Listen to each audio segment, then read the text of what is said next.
ছোটবেলা থেকেই হাতের কাজে আমার অনেক আগ্রহ আছে।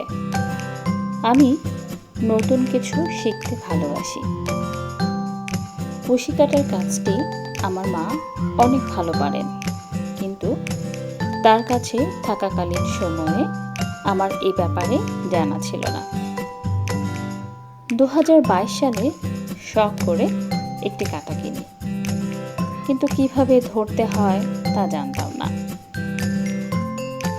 আবার হঠাৎ করে ইচ্ছাটা জেগে উঠল। ভিডিও দেখে দেখে শিখে ফেললাম।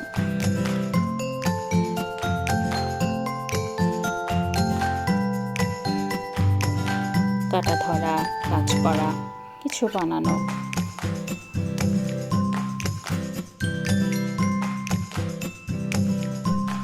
আসলে মানুষের ইচ্ছার শক্তিটাই আসল। কিছু করতে চাইলে চেষ্টা করতে হয়, লেগে থাকতে হয়। পুরো ভিডিও দেখার জন্য অনেক ধন্যবাদ। ভালো থাকবেন।